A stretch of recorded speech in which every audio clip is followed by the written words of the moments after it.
Greetings. Salutations. Salutations. And welcome to the Technomadia video chat for April, what is it, the 24th? 24th. 2014. Our very first time with a live audience. No, it isn't. Oh. Well, okay, live audience inside the bus. We've been on too. Inside the bus? Yes. Oh, God, okay. Fine. Okay, so these people don't know what we're talking about yet. Oh, what we should introduce ourselves. What are we talking about? Who are we? Wait. Here we are. That's who we are. We're Technomadia. I'm Cherie. This is Chris. Hello. Chris? Yes, I'm still Chris. All right, cool. Apparently I don't remember any of our past video chats. Anyway, today is April 24th, 2014. It is about 8:30 p.m. Central Standard Time. If you're watching this any other time, then you are watching a video archive. Otherwise, you are live with us. And if you would like to interact with us, there is a chat screen over to the right-hand side. If you click chat, and then you can type in questions to us and interact with us. We're going to talk for a little bit, probably about 20-25 minutes, about blogging for RVers. And then afterwards, we will open up to a live Q&A session. But first, throw out a little feedback just to confirm that you are hearing us and seeing us okay, just to make sure that the tech is working. We are having a few bandwidth issues, and it is a lot of rain and thunderstorms going through the St. Louis area right now that might be interfering, so let us know. Is it working? Can you see us?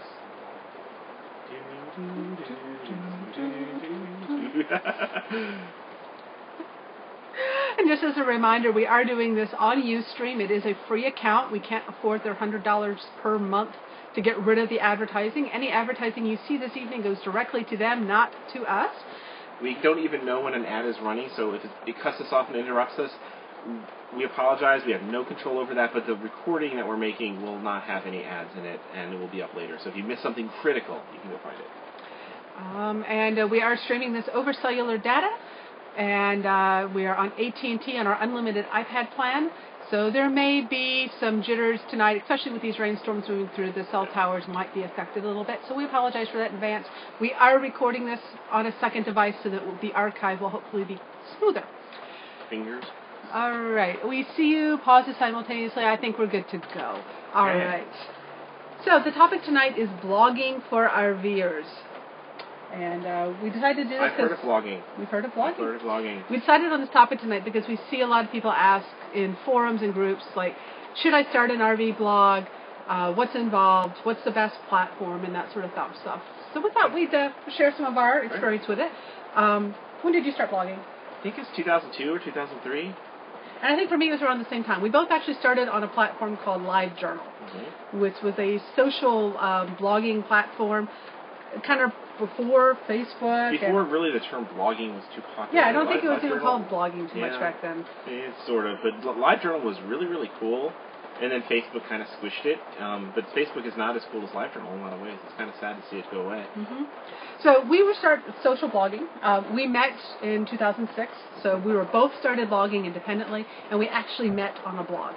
It was a Prius group on LiveJournal, and then we started going back and able to read each other. Just perks of blogging. You meet cool girls. This is it. You know, there are many, many, many perks to blogging. This is one of the best ones right here. We always both got a lot out of blogging.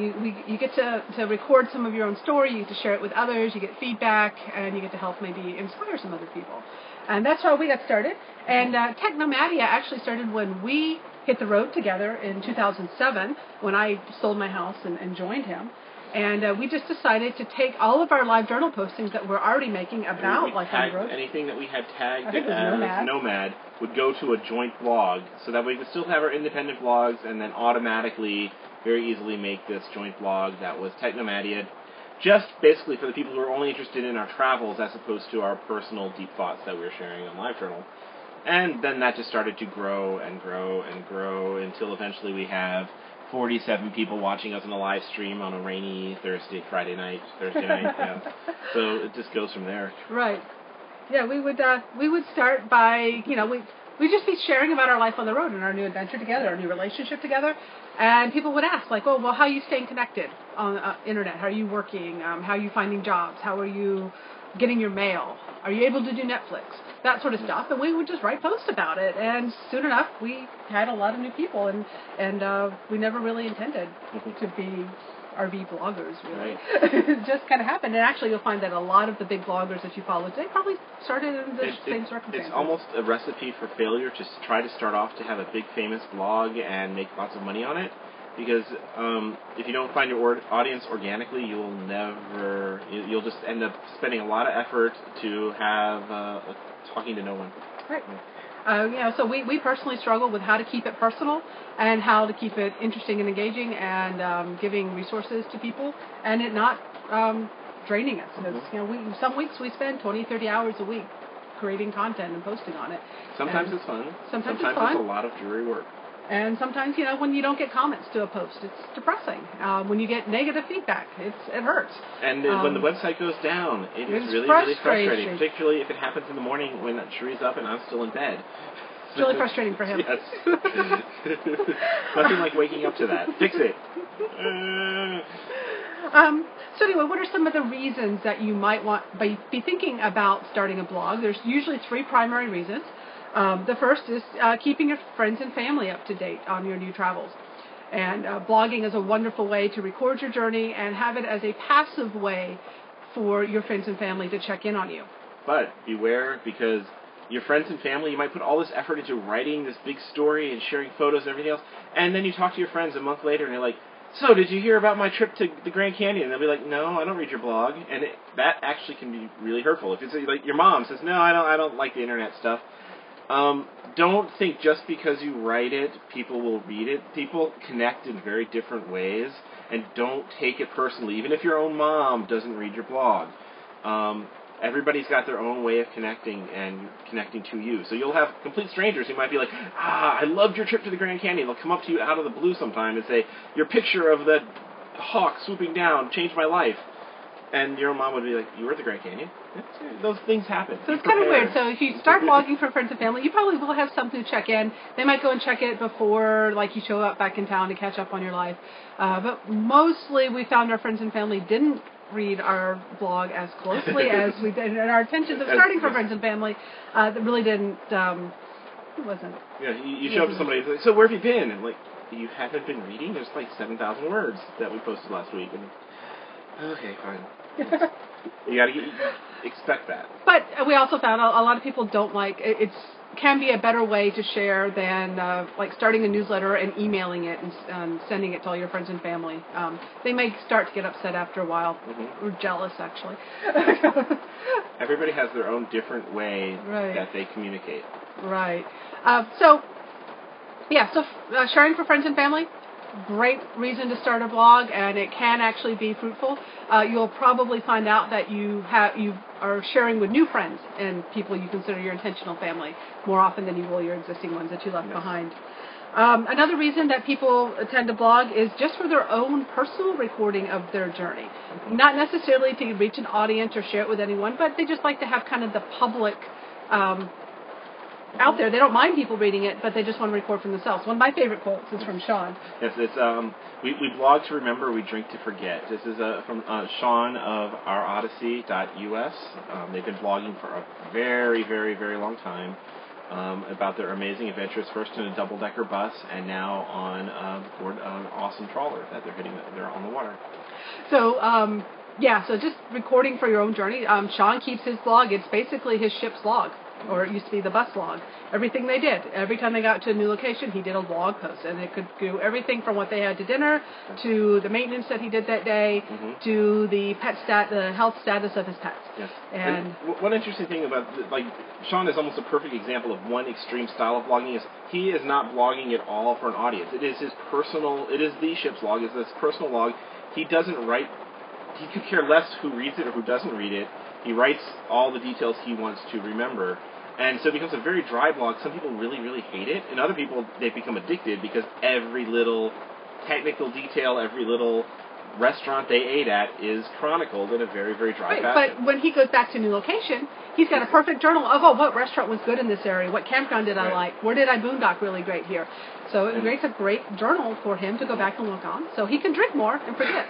And on the other extreme, we have people who blog very much from kind of the ideal standpoint. Though they don't talk about even the specifics of where they are. They just talk about the things that inspire them about travel, or a poem that came to them one day, or something very, very abstract that's not tied to their day-to-day. And then there's a lot of people who are somewhere in between, and we're definitely somewhere in between. We have some abstract articles, we have some very specific travel logs, and we try to strike a balance. But do what works for you, and don't necessarily write for your audience unless that's what your goal is. Write what inspires you to keep writing every day. If you want to record about your day, about what you saw, the pictures you took, that is fantastic. That's what's going to keep you blogging every single day, or every week, or every month, or whatever frequency you decide is right for you. So another reason that people start a blog is they think that they can make money at it, and it's going to be a source of income for them on the road. There are successful bloggers who make a reasonable income off their blogs. I would say, by and large, every one of them that I have met and encountered makes it a full-time job, or more than a full-time job. It puts a lot of work into it. And also, the secret that a lot of them have is their personal blog, where you think they're putting all their effort, is actually just a front for, they might have 30 or 40 other fake link bait blogs that are designed to get search links and get ads that all just kind of aggregate the content. So if you think it's fun to manage 30 or 40 sites and juggle all sorts of top 10 lists and other things that attract Google searches and Google hits, it's actually kind of a depressing, a large amount of work, and kind of doesn't bring a lot to the universe for some people. Some people thrive on that, but most people, it's really tricky, and it's not nearly what you might imagine it to be. Right. So other ways you can make an income off a blog, and you can make a little bit. Google AdSense, Amazon affiliate links, you'll see a lot of those. In fact, underneath the blog, ours is under there if you want to click on it and send us a couple pennies.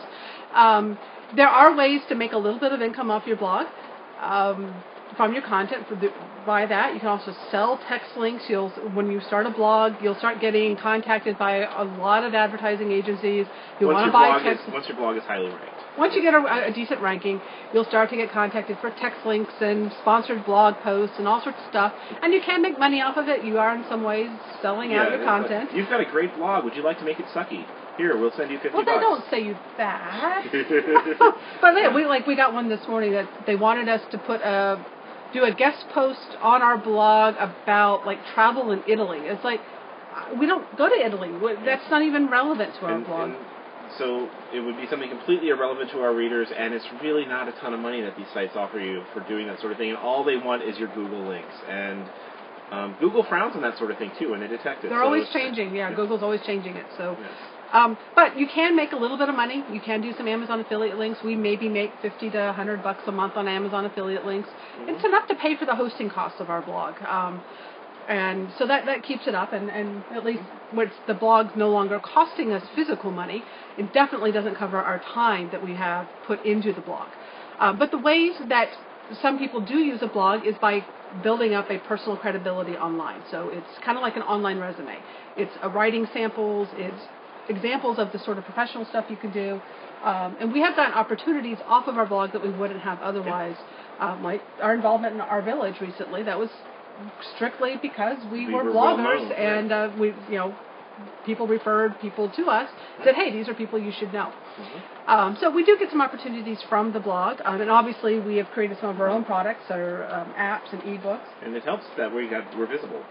Yeah, so there are advantages to blogging. All the effort we put into it isn't the ultimate advantage, though. The ultimate benefit is the cool people that we meet.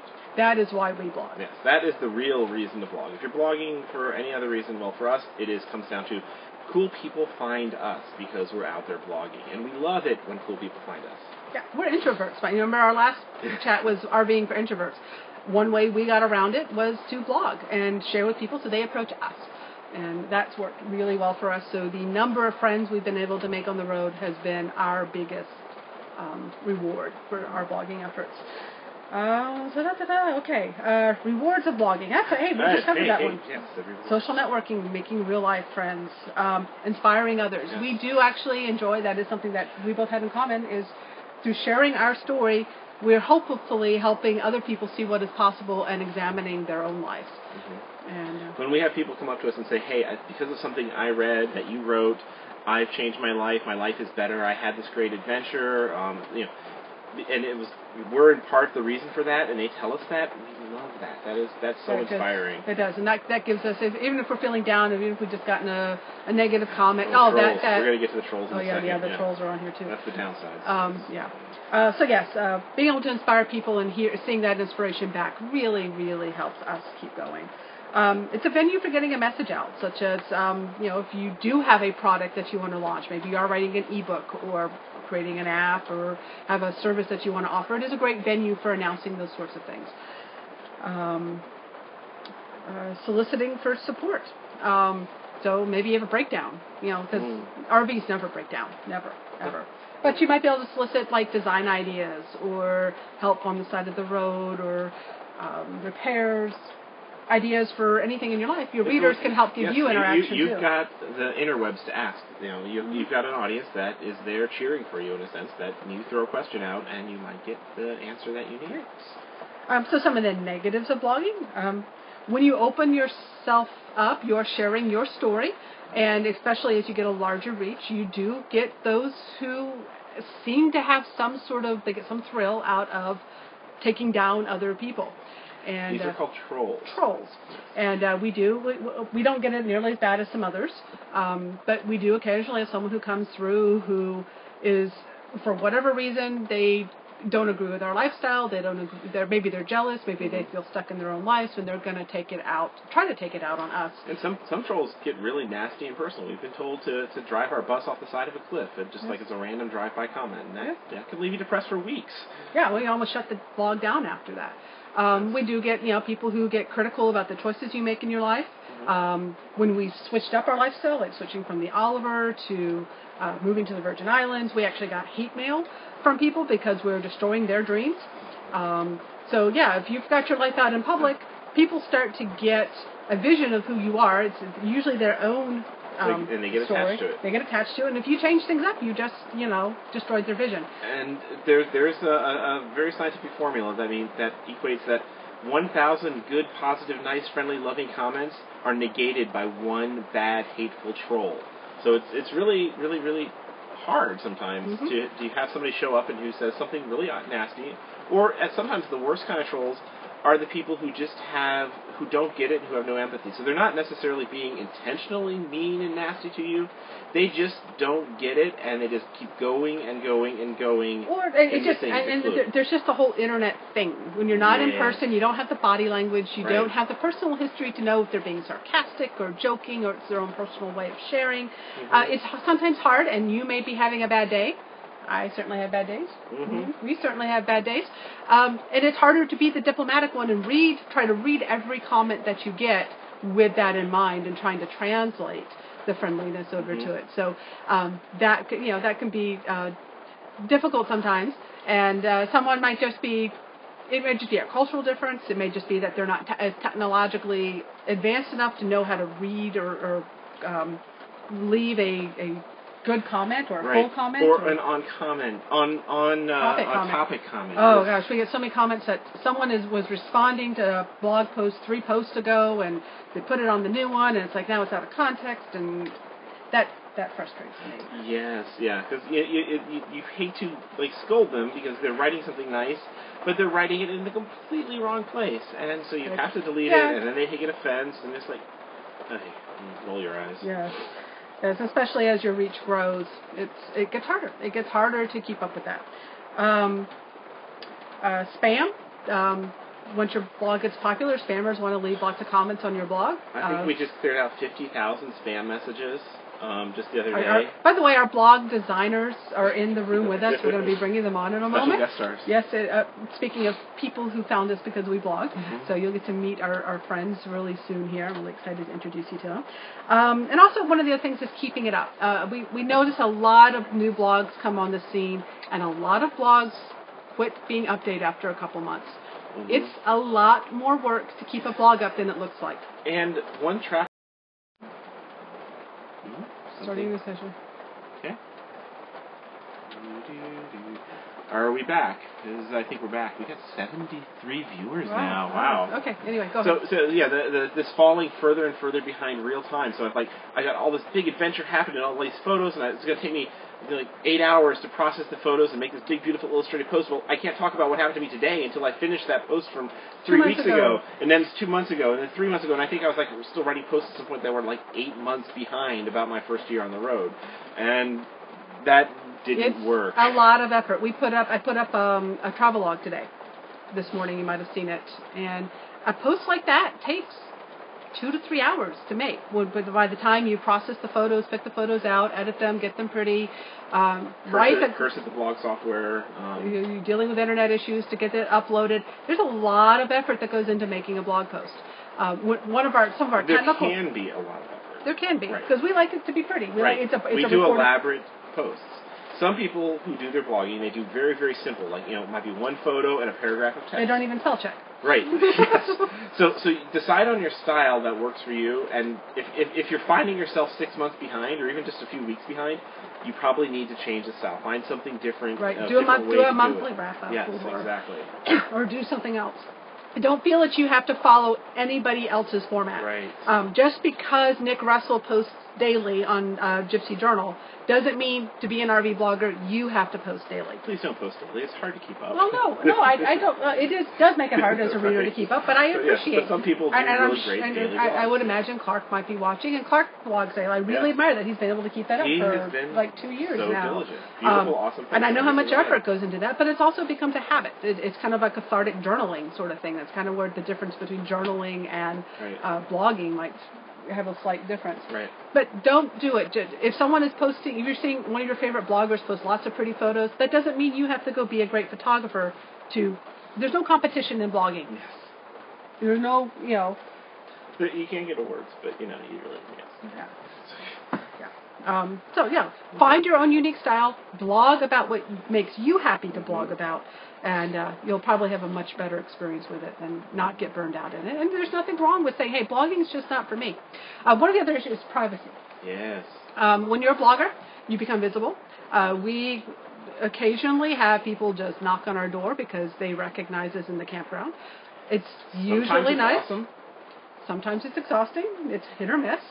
We'd much prefer, by the way, if you see us in campground, please email us first, if it's possible. If not, wait for us. If you see us walking by, but it's whatever. Just use your own creep factor judgment. Right. But we'd love to meet you. Don't send us a mail a week later saying I saw you, but I didn't want to talk to you. No, talk to us, but just do it right. Well, there's no right. That's what's we're people. You're people. Yeah. Anyway. Privacy is an issue. If you're concerned about your privacy and you're posting your location the same day that you're there on your blog, well, you're kind of like not being private at that point. You're publicly broadcasting your location. Some ways that people who are concerned about privacy who still want to share publicly is they'll actually blog maybe a week behind or a month behind. Or they blog after they leave a place. Just by the rule, it's like they write about where they just left. Yeah, and you'll find a lot of our travelogues are from last week. We just posted about being in Memphis last week. Now, we did announce that we're coming to St. Louis. But we didn't announce exactly where we're going and where we're staying. So, Yeah. But when we leave, we'll write about where we stayed. That's how we try and keep a little bit of semblance of privacy and security. Right. So find your own way.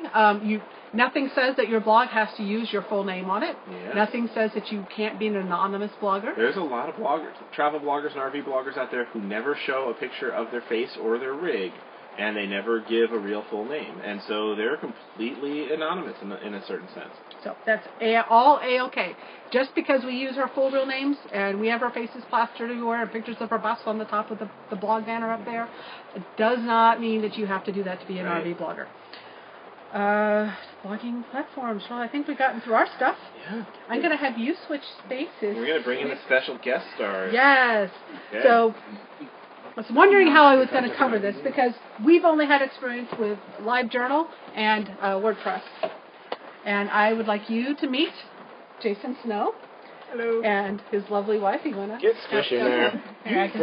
Get in there. Oh, come on in. Just throw your new phone anywhere. This is his wife, Kristen. The Snowmads, you've probably seen us blogging about them recently in our time in Cedar Key. They're also known as Boondock Marketing. We've been working with them since the beginning of the year to rebrand our own blog. So the blog format that you're seeing right now as you're viewing this is their design. That they've helped us launch and get ready. And they're full-time RVers as well. They're in a restored Airstream. You can see their personal blog at snowmads.com. Yep. And then boondockmarketing.com. And there are down below, down there, if you scroll down, there is a links to them as well.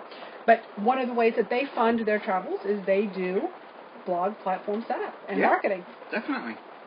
We, started in our professional careers before we started RVing. We decided we wanted to get more involved with clients face-to-face and working with people in that manner and one-on-one. And so we started a small business, and that's what Boondock Marketing became. Well, great. So they they will help people set up more professional-looking blogs. You work mainly in WordPress.org, is that right? We work mainly with the WordPress content management platform, which is actually held separately from WordPress.org. It's created by the same parent company, but it is they are technically two different things, two different entities.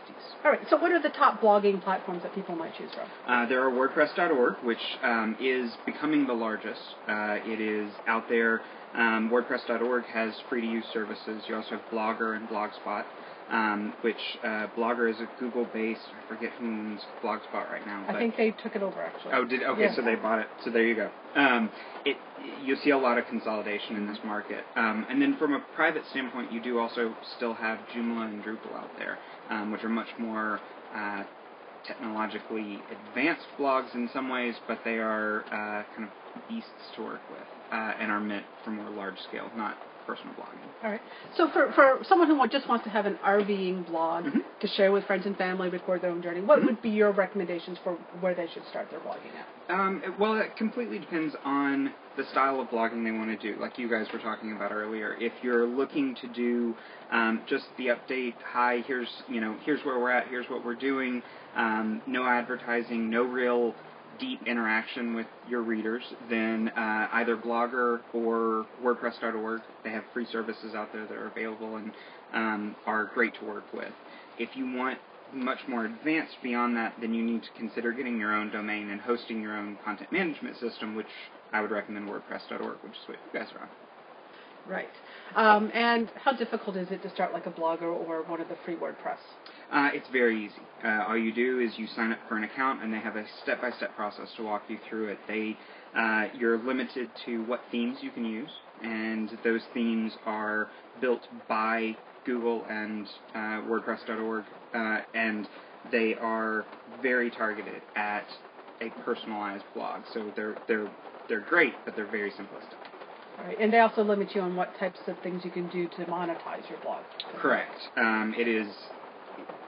The last time I read WordPress.org specifically, they did not allow you to use any ads, including they had just removed the ability to do the Amazon links.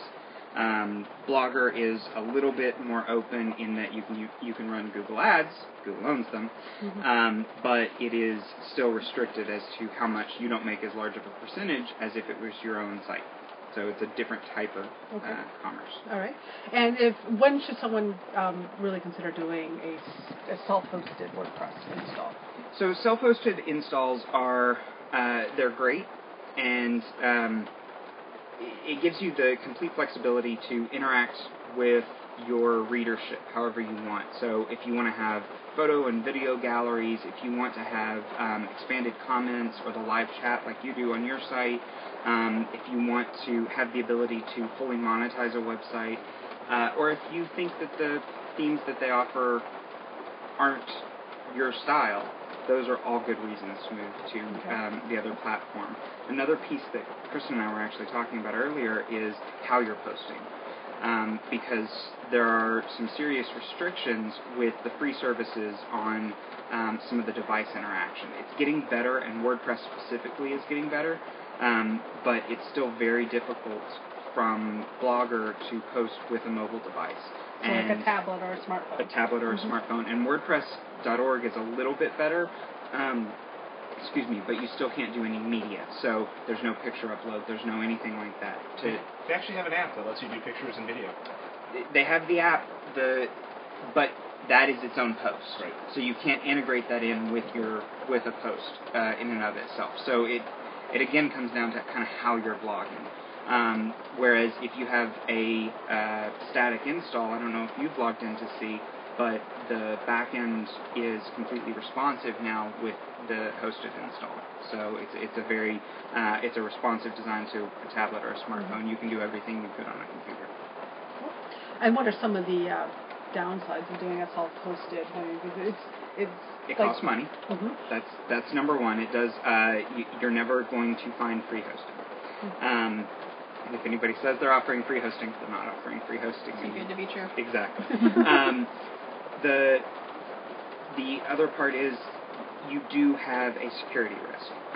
You do own that space, and that is your information that's out there, whether it is an email address or bank information or all of the other things that can go along with having a website. So if you have an Amazon account that's tied to it, because you have affiliate links, those can be hacked. And it's not as big of a threat now, but you do have to constantly be updating and constantly be in the environment of what is around. Chris is taking pictures of us off to the side. Yeah. I saw a flashing light. Yeah, it's like, Slightly distracting. Yes. So yeah, because we're constantly finding all sorts of bots and stuff like that coming to our site. Sometimes our site gets so slow because it's just being hit by multiple sources. Right. Spam and... I mean, not that Google isn't, away from that either. They've gotten true. it before, and, Blogger goes down sometimes. Mm-hmm. WordPress just went down a couple of weeks ago for 3 days because they were hit from the same thing. And having your own hosted domain, you can do more and more and more to protect yourself from that. Right. So the other free platforms, and you're dependent on them making, which they usually right. are. It's in their very interest good. too. Right. But it is free for them too, so it does fall down on the priority list. Right. Well, thank you guys for sharing. Definitely. They are on the list. If you do want to go the next step with your blog and have a more professional look, these are wonderful folks to work with. We've really enjoyed working with them. They listened to what we needed on our blog, that we wanted to keep our personal touch, but yet take it to the next level, and they found us the right theme and the right setup, and they're going to be helping us with some future stuff as well. Still need to do your bus icon. I keep forgetting about that. Yes, I want a bus icon. Blogs the infinite work. They're infinite work. Yeah, it never ends. Never ending with the blog. I'm constantly tweaking it. I'll usually get up before Chris an hour or two, and I just go in there, I just pick an area of the blog and tweak. Like this page that you're watching this embedded video on, I probably spent about 5 hours getting it set up to make it look as good as I could and figure out how to do the embed, and we did a test run, and it's constant work to do this sort of stuff. And doing the content. That's not even getting into creating the content. But if you're an artistic person, it's a great outlet for that, especially in a small space like an RV. You can sit there and craft your website the way you would something tangible. Exactly. So, thank you guys. Thank you. We got the first question from the audience. For Jason, what kind of wine are you drinking? It is Apothic Red. It's a blended red wine. It's very good. It was on sale. They're not paying us for this, by the way. No, not at all. But if they want to sponsor the podcast, that would be fine. Yeah. All right, so we're going to open up to a general Q&A. If you have questions about blogging, that's great. We've got 4 resources here who can hopefully answer your questions. Blogging is fine. You can also ask us any questions that you have about the RVing lifestyle in general, working on the road. I think all of us will be happy to interject and try to answer your questions. I don't know if you've been asking questions all along. All we have is this little chat screen, and it's like right here, and I have to lean up to read it. I don't know. Did you scroll back and see? I scrolled back to, there was questions about, there's somebody was asking if there's a lot of anti-government survivalists in the RVing world. We haven't run across too many of them, but we love the diversity of people. We've run across some. Yes. People RV for very different reasons. Yes. Some of us, it's because we have wanderlust and we want to not wait until we're retired to do it. For others, it's they are running from something. They probably don't have blogs with their names over. Yes. Those are the anonymous bloggers, yes. But no, please start throwing out a few questions. This is a really fun part to make this interactive. And so let us know. So there's a question, blogging versus blogging a preference. So blogging is usually written format and usually integrates in photos, maybe some videos with edits. Vlogging is kind of like what we're doing right here. We're doing content. We like mixing it up. Yeah, but we've never really done the vlogging style. I mean, there's quite a few people who have become, some have become YouTube celebrities, who they can just have that natural ability to sit down in front of a camera, usually by themselves, and just put out something that's 5 to 10, 15 minutes long, and for whatever reason, some people, they develop an audience who want to see them do that every day, or every other day, or once or twice a week. The off-the-cuff video blogging is not such a big time sink, but then if you start to try and do production of like, well, I want to have pictures here, and I want to have like, a fake studio background or whizzy logos, suddenly this video, for every like minute of video takes an hour of production time minimum, usually. Yes, just remember in RVing lifestyle, one of the downsides to doing this format is a lot of our current RVing friends can't join us for these video chats because of bandwidth.